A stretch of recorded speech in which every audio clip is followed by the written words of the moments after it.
Hey everyone, welcome back to the Drury Outdoors 100% Wild podcast. I'm one of the co-hosts of the show. My name is Tim Chelsvik. Across the table from me, Mr. Matt Drury. What's up? What's up? It's deer season. It is, And but it's kind of I haven't a weird hunted one. for like 10 days, it seems like, because I'm tagged out in Missouri on buck tags anyways, and then on the doe side of things, we'll probably head back up late season to Dad's to try to continue and manage. And then, of course, we're always trying to manage the lease, and we got too many does there as well. So coming up here, we have the antlerless season in Missouri, and I know I got a couple guys. I'll be hunting in Illinois, but I got a couple guys that will be hunting the antlerless in Missouri. So we'll see if we have any luck. Anyways, we need to kill a few does. Yeah, and I just need to kill, period.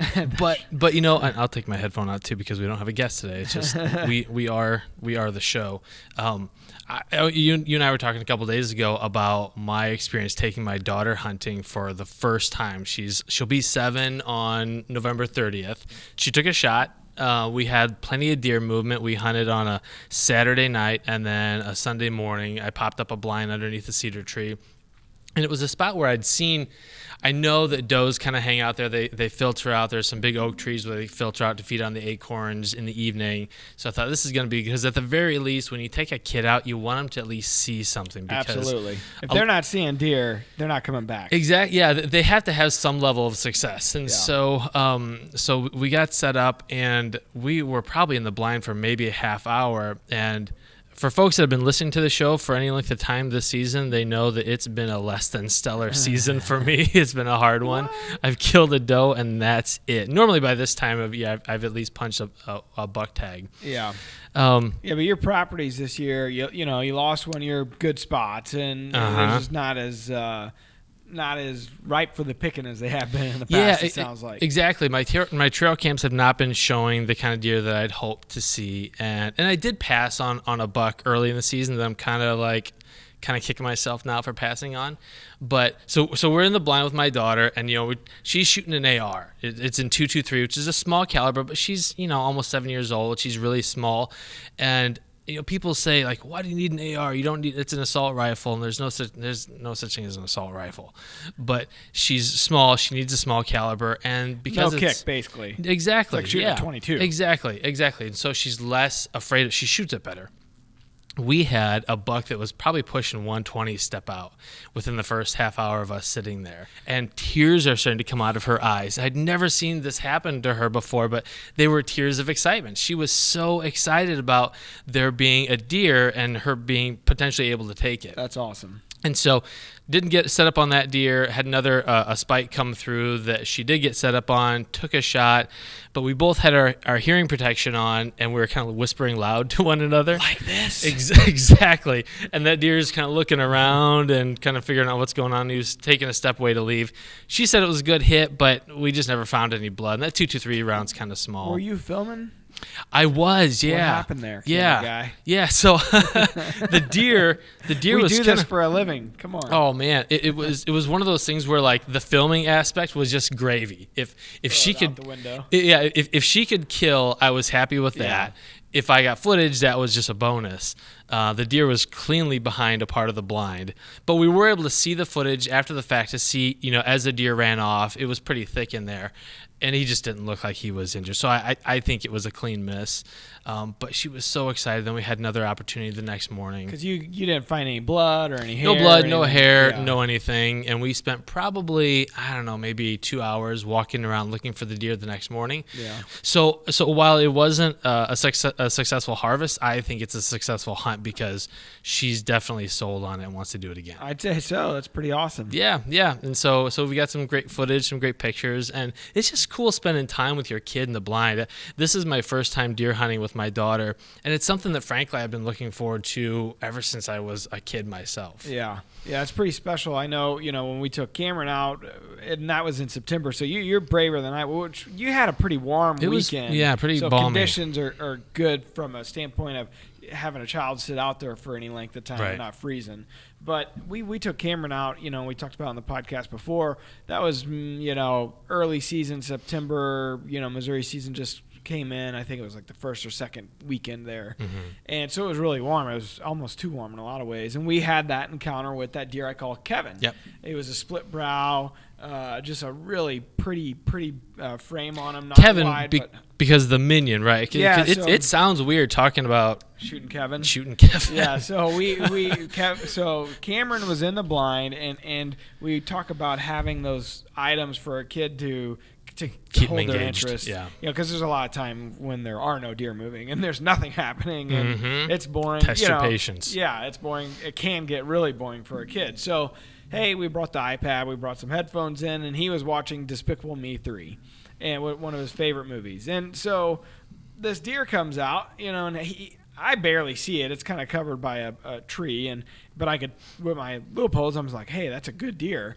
And I could see the split brows and the frame in general, but not nice buck. So I went over to Cameron and I said, hey, I'm gonna, I took his headphones off. He looked at me like I had what did you do? One eye, like one of the minions. You're interrupting, Dad. And it was just like, I was like, hey, I'm gonna try to shoot this. This is a shooter over here. I'm gonna try to shoot this buck if he comes in. You want to come over and take a look at him? And he just shook his head no. I'm good.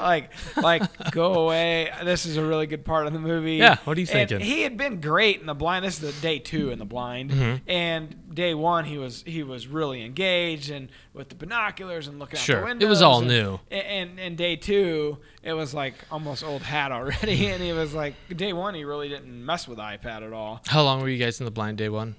It was probably 3 hours. It's a good long sit. And day 2, when we saw the deer we ended up calling Kevin, it was probably 4 hours, 3.5 hours anyways. And so he had started a movie when we got in the blind, and that was probably the mistake on my part of starting a movie because he's one of those kids that he wants to sit through and watch it. He's engrossed. So he got sucked into that, and he looked at me like I had one eye, and one of the minions is called Kevin. So I just said, all right, we're gonna name this deer Kevin to try to continue to keep him engaged. Yep. And he did that did interest him in the weeks after that because I kept going back up to Dad's, and I had another encounter with the deer we called Kevin, and so that interested him while I was away, like, hey, I saw Kevin again. He's like, oh, really? And so that was kind of neat. And then ultimately during the Missouri firearm season opening weekend, I had third encounter with Kevin, and we killed Kevin. And so this time we weren't anywhere near where I had I shouldn't say that. We weren't far from where we had the second encounter with him, but the first encounter we were a decent ways away from that. And I guess it's all relative to a deer. I mean, they obviously move around and travel the way they travel. So I had killed Gnarly, and that was kind of the area that he was in, kind of where I was hunting during gun season. Right. Well, anyway, so we're sitting there, and out pops Kevin about 200 yards away on the edge of a tree line. So I did everything. I literally threw everything but the kitchen sink at him, and it kept piquing his interest because he was kind of walking away, and he'd look back into the timber, and I'd snort, wheeze, and he'd pop his head up, and he'd look over our direction. And the way that the lay of the land is there, I was hunting in a box blind, and the hill kind of rolls just slightly there, where he couldn't see. You could clearly see from where he was the top of the box blind, but you couldn't see if there was a deer right underneath it or whatever that's making all this noise. And so that piqued his interest enough that he broke, and he came another 20 yards maybe. I mean, it was probably 180, maybe even 170. So he came my way a decent amount. And so he was kind of heading our direction, and right when I was getting ready to shoot, he turned kind of inside out. It's like, all right, something's funky here, and he started heading back to the woods. Yeah. So I stopped him, took a shot. I hit him a little back. I hit him probably 6-8 inches, so it's probably more than little. I mean, it wasn't a shot I wanted at all. Sure. And so I tried a follow-up shot and missed him completely. And after that, we saw the doe that he was with popped out of the timber on the follow-up shot. And so it was the reason why he wasn't coming is he had a doe with him. Yeah, he had things to do. Yeah, and there was a little buck behind that doe. Literally, as soon as I shot the deer and he ran off Kevin, the doe pops out, and here comes the little buck behind her. It was like, thank you. I'm free. Yes. Now it's my turn. Took out the patriarch. Yeah, now exactly. I get to rule the roost. So all was well that ended well. We gave him plenty of time to expire, and then we ended up finding him maybe 250 yards from where I shot him. Sure. The next day. So it was all fine, but it was kind of the end of the story of Kevin. But for me, it was an interesting. I wasn't expecting to see him in this area whatsoever, and so it was interesting to see just what they do. And it was the rut, Yeah. So there's a lot of wild cards in there. You could see him anywhere, Sure. But it capped off a really my best season ever.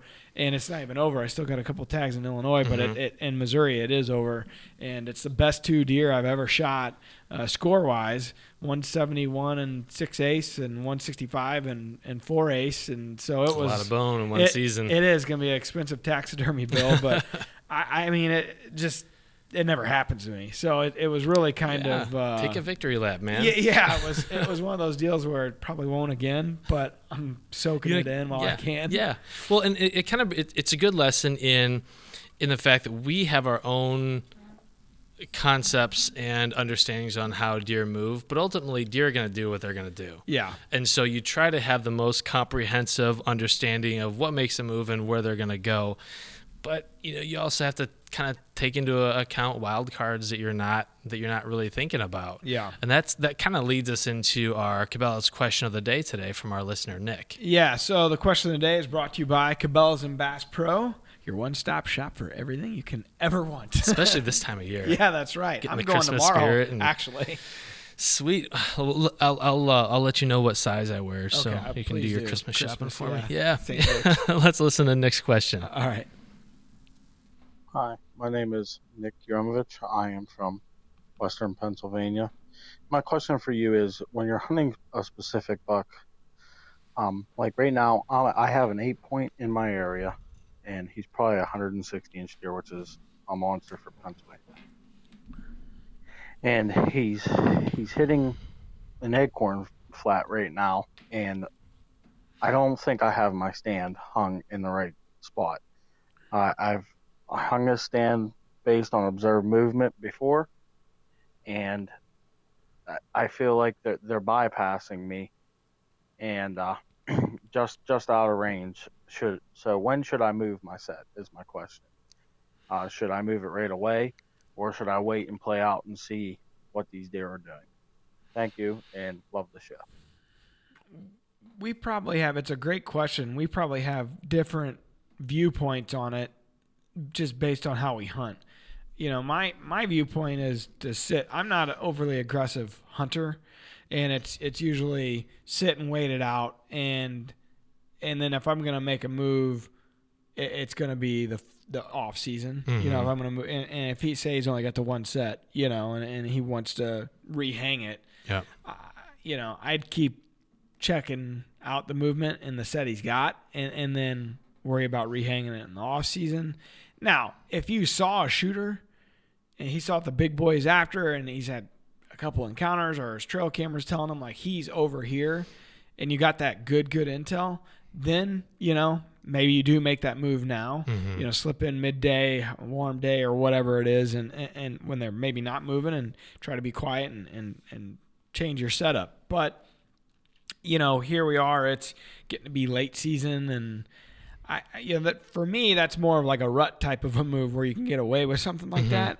But like I said, I'm not the most aggressive hunter either. Yeah. I try to get all my setups done in the off season so that we can go in and hunt and not disturb the rest of the timber or wherever it's at.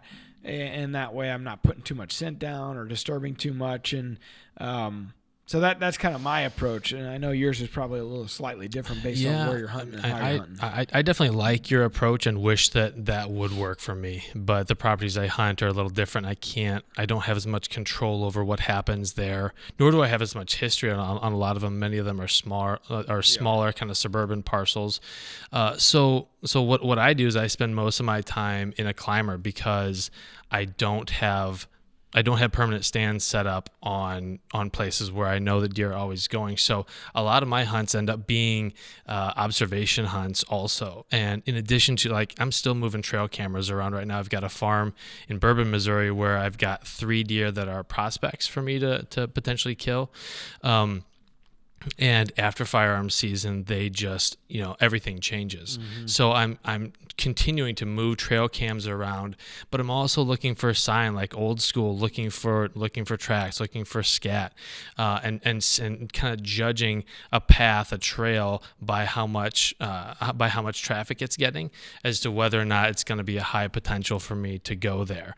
And so it's kind of old school, and it's not ideal. And I'll sometimes just bring a saw with me and throw up a hang on during around noon, and then just hunt it for the rest of the day.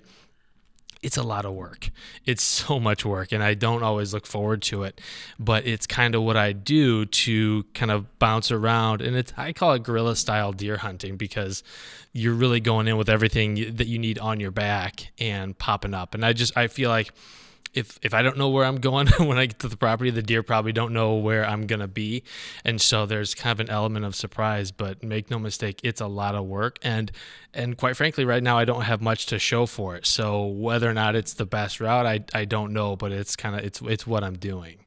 So in his situation, he's on that oak flat. We had a similar situation with the first deer I killed this year, Gnarly, where we had a tree called Matt's Killing Tree. It was on a logging road, and it was in an oak flat, and it's been there a decade. It's a spot where we're always, it's been historically really good. I've killed 3 bucks out of it. We just see a lot of movement. Well, Dad had sat there last year and noticed the movement on the other side of the logging road and this oak flat, and he decided to add another set. And it was far enough away where, it's 100, maybe 70 yards, 80 yards away from where Matt's Killing Tree is. Sure. So, that was one of those instances where observed movement. He observed that they just were hitting a trail over there. That doesn't mean that the Matt's Killing Tree was a bad spot, because they still... Yeah, you could have killed him there. He walked out in front of it, actually. Mm-hmm. It just sometimes we can outthink ourselves, I think. And so... it proved to be the right move. We did see a lot of deer over here, but to me, it was almost like a different set of deer that were going, a lot of does going in front of the original set, going one way, back to bed, coming from food, back to bed. Yep. And then where we were sitting, the new set, it was like a whole different, part of the deer herd going to a different bedroom. Mm-hmm. And so I don't know in his specific situation how many deer he has, what his deer herd's like, how many acres he's got.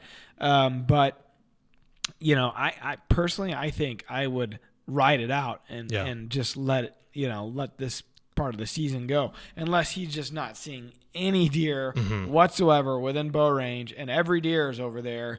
Then you know what, maybe spring for one more, a climber or one more tree stand, and I wouldn't necessarily move your other spot, because that's right. What my point is. I don't think that your original inclination on where to hang was a bad one. If you were having observed movement there time and time again, it may be the right spot. It just isn't right this year. You almost think about in terms of a satellite stand. This is a great spot for the majority of deer movement, but maybe there's one particular deer that just does not want to come in to this, along the trail that you're set up on. And so you set up satellite stands in order to get close enough. We did that on the lease on the spot. Adam Wainwright killed the 183 in a ladder stand that we see, and I missed a deer there. We always see deer there, but we felt like that spot needed to be moved. Literally, I think we moved 15, 20 yards max into another tree that was just a little bit closer to where the bucks were traveling. Yep. And it was funny because Aaron Bennett one time he goes, well, so we left the original set. And that we got 2 spots there, and they're right next to each other. But we felt like, hey, Aaron said, he's like, well, he killed a 183 out of it. It's hard to argue with results. It isn't wrong, and Right. he's correct. It's not a wrong spot, but there's so many times where a buck was just out of bow range. It's a thick timber spot, and it was just out of range. So by moving that set or adding another set, it puts us in a little bit better position. So maybe, but I did that in the off season. I mean, that was years of us seeing that movement, and we decided finally, let's add another set. And so, I would personally wait it out, but that's just me. And time of the season matters. So It does. So last year, hunting a property that I knew it was late season, I knew that was probably the last year I was going to get to hunt that property. We had a mid 150s buck came out. We were on doe patrol, and my camera guy, my buddy Josiah, still had an unfilled buck tag. And so as that buck approached, I kind of begrudgingly handed him my bow and let him kill that deer, and that was a pop-up a climber stand situation, but it was late season and I knew I wasn't going to be back, so that changed our strategy. I probably would have had I known I would be back next year, I probably would have let that deer go. As we approached late season and maybe Nick is getting a little more anxious about filling his tag, maybe he does get more aggressive. Yeah. And there's a couple other things that probably are not going to be very popular, but are things you can do if you don't feel like you're set up exactly in the right spot.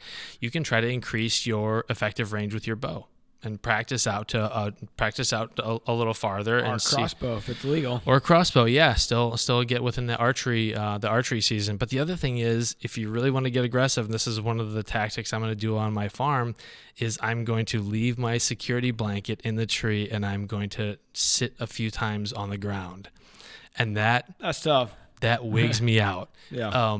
Because I've grown up hunting out of tree stands. But tree stands are, in the scheme of things, became popular in the 70s and kind of have increasingly become so. I think people are kind of rediscovering blinds now. But if you're set up right, if you play the wind right and you've got something to break up your outline and you think about your movement before you need to make it, wait for the deer's head to pass behind a tree or some brush to disguise your movement, you can do that. And you don't have to have a stand with you. So you're a lot lighter, a lot more nimble, but the trade-off is you lose that kind of grace, that margin of error of being up above them. The wind isn't as much of a factor when you're up higher. So hunting from the ground is a potential strategy, but it is not without its risks. Yeah, I mean, if you got a gun in hand, I think it's one thing to hunt from the ground, and that's a way that a lot of people grew up hunting. But with a bow, there's a lot of ways it could go wrong. I mean, just having that range of motion to draw. Yep. Now if you're out of a blind, that's a little different, and maybe that's an option for him. Move over to where he's wanting to hunt, and you pop up blind and brush it in really good, and maybe that is an option, because you can get away with murder out of a pop-up blind. Yeah. It really does. Now, I know some guys in some areas are like, man, if you put a pop-up blind, the deer will wig out and run for miles, and I guess it's area dependent. I've not had those reactions, but he's in PA, so maybe that doesn't fly as well there. So that's always an option, a pop-up blind. A couple $100, and you got something that's really portable, and you can pop up and take anywhere with you and put anywhere, and it really helps increase your odds on position, stand position. So. Yeah, a lot of it has to do with your personality. Are you more aggressive? Yeah. Are you passive? Or are you you stick with a good thing? And yeah, that's Mark and Terry to a T right there, because Mark is super aggressive and Dad is a very passive, in my opinion, a very passive hunter. He'll wait and just kind of wait it out and observe, and then it's the following year that he makes his move on a deer. And maybe that's what's happening here. Maybe this guy's scouting a little bit for next year and what's going on. I mean, nobody wants to do that while you're in the mix of it. You want to show your tag. But different hunting styles. That's probably why I'm a little more passive as well, just seeing Dad, hunting style over the years a little more closely than Mark's. But Mark's super aggressive. He'd probably say, no, you gotta crash move. in there. You Yeah. gotta move, but he's smart about it. He doesn't just, he doesn't just make a move to do it. He knows he's got a buck somewhere that is his target animal that's doing a certain thing over and over and over, and that's when he makes his move. Yeah.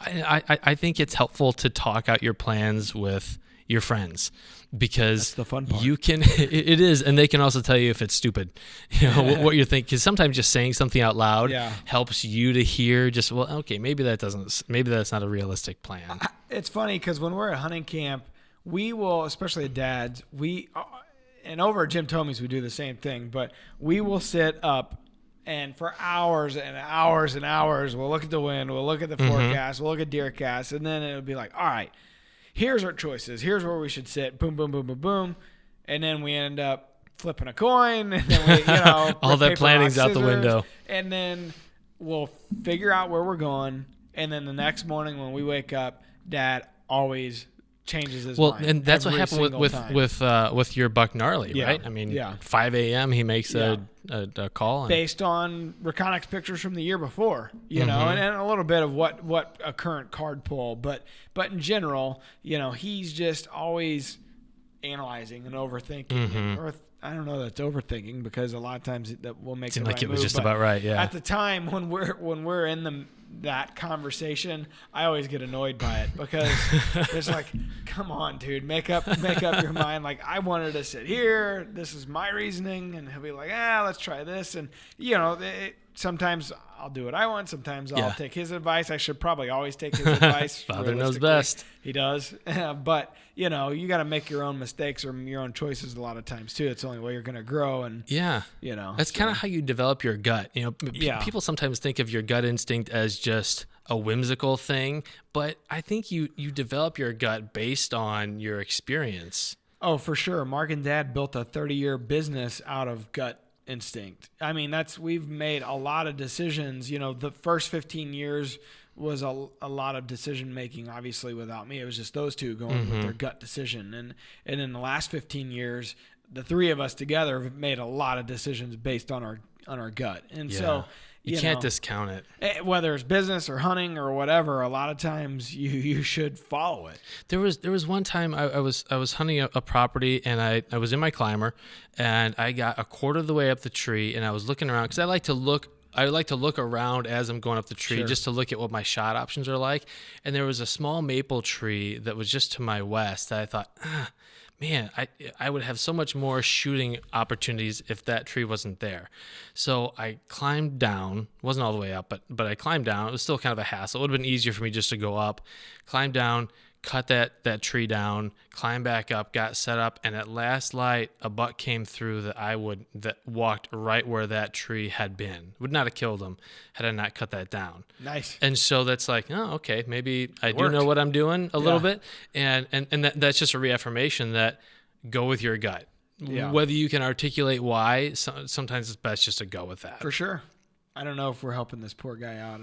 We're just kind of tell him, you can follow your dreams, go with your heart. Yeah, this is the same conversation he'd be having with his buddies, and he's like, well, I think I should do this or this, and they're like, yeah, I think those are all great ideas. The challenge with deer hunting is it's hard to say that there's a wrong move. There are certainly better moves, and there are moves that tell. It's like, when Albert Einstein said he discovered 100 some different ways of how not to invent a light bulb or something like that. So hopefully you learn on every sit, and that's so it's not a failure. You're just dialing in. Last piece of advice I'd give him is potentially trying to set up a trail camera somewhere in that area if he can get in or get out. Not mess up the area too much with a scent. But that's one other option is let your trail camera, if he can get one, do some of the decision making for you. Because that's not going to lie. It's going to tell you, for the most part, what's there if you got it set up right and hitting a trail or whatever the case may be. So it's one more thought. The other thought I would have is he said he was on an acorn flat. is there still a lot of acorns? I mean, if there's still a lot of food source there for them and there's not a lot of food around them, then still going to be in the area. They're going to be hitting that. So maybe you would want to move. I mean, you got to make those kind of choices based on a lot of factors, and we don't have all the all those factors to tell them exactly what to do. Yeah. So there's just no substitute for logging time in the woods. There really isn't. You know those observed movements, and you really don't know that kind of stuff. Trail camera helps a lot, but you don't know even where to exactly always put the camera until you observe movement. A deer walks behind the camera, and you think you got nothing. Mm-hmm. So the lease actually is kind of picked up. Late October, it started getting really good with pictures, and we moved, to scrape sites, and we've moved to a spot on the farm that historically I hadn't had a camera in a long time, and it was showing daylight of every shooter we had. It's like, okay, so is it that you don't have deer, or is it that you aren't in the right spot to see or get pictures of those deer? So in this case, I wasn't in the right spots, and now it doesn't matter now because I can't hunt it. Tagged out. But I'm going to try to get Trevor on one, or a couple of the guys that help me out a lot on the farm, trying to get them on deer, and so there's still hope that we kill something on that lease this year. Sure. I think we probably solved Nick's problem right there. And all the problems of the world, as we normally do on the show. We're pretty good, I think, at this. I heard we're the best. From what? From my mom. Yeah, there you go. She loves the show. Mine won't listen to any of it. My wife could care less about deer hunting and. Yeah, it's crazy because Mark's wife Tracy, Dad's wife Willa, my wife Miranda, they none really could care less about the hunting aspect of it. They're obviously interested in the business side and what's happening with us, and they care, but they're just not hunters. And it's crazy to think that the three of us, all three, found people that just don't. Which may be a good thing, because you have to have people in your life that can shoot straight with you and aren't enamored by what you do. They're not enamored, but they'll shoot us straight, believe me. Yes. I'm like, hey, this is awesome. What do you think? Take you down a few rungs so you come home. Yeah. So it's it's a reality of not everybody in the world is a hunter. That's right. We surround ourselves with so many hunters and like-minded people that it's interesting, to think, okay, not everybody does this. yeah. There are some people that are kind of anti this, and some people that just couldn't give a rip about it. That's where all three of our wives stand. They just don't. They just don't care to do it themselves. My wife, I bet she couldn't sit out in a tree more than 20 minutes without being bored to tears. So I think it's as much about that as anything. Well, speaking of bored to tears, our audience. Why don't we shut this thing down? Yes, a little bit. It's time to wrap things up when you're getting bored yourself. We're probably 20 minutes late then. Yeah, a little bit. But we do appreciate folks listening. Nick, thank you for the question. We appreciate it. If you have a question that you want answered on the show, or you just want us to kick it around a little bit, go to the website, DrearyOutdoors.com/podcast, and you can click the send a voicemail tab and leave us a quick name and location, and we will talk about your question on the air, and we'll try to get an expert in. Today we were the experts, but we'll try to get some kind of nationally known expert. Got screwed. Sorry, Nick, you get your money back, man. But do make sure that you check that out, and that you subscribe to the show on iTunes, Google Play Store, all those places where you normally get podcasts. We appreciate you subscribing. It's the best way to get the show because it automatically loads up in your podcast app as soon as it publishes. Absolutely. If you want to stay up to date with all things Drury Outdoors, of course, you can follow along on YouTube, the Drury Outdoors YouTube channel. We hit 100,000 subscribers, awesome. And so we've reached out to the guy that won the bow. He's getting it. So as soon as he gets the bow, we'll do a whole special video and stuff with him. So that was pretty awesome. And thank you, everybody that has subscribed. Yeah. It really means a lot to us. And, of course, new DOD TV is always going up. You can check us out at Drury Outdoors on all social channels, and DeerCast. Go download it if you haven't. We're, reaching for the stars with this puppy, and it's so far so good, really. I mean, the response has been fantastic this fall, and it's continuing to be fantastic. It's humbling. It really is. We had no idea what it was going to do, what the response was going to look like, but everyone that is in there and engaging and looking at things and using it and killing deer with it, it's such a cool feeling. Absolutely. So if you haven't, check it out. And we got some cool things coming for Gen 2 on DeerCast that I think people are really going to like as well. Tease. That's right. Like a year tease, because it's going to be a while. It is, yeah. But they'll find out sooner rather than later what it is. Yeah, exactly. So anyways, hope everybody that's still out there grinding is having some listening. Luck like Tim, and is going to have some luck, because I know Tim will sooner or later. That's right. And be safe. See ya. Peace.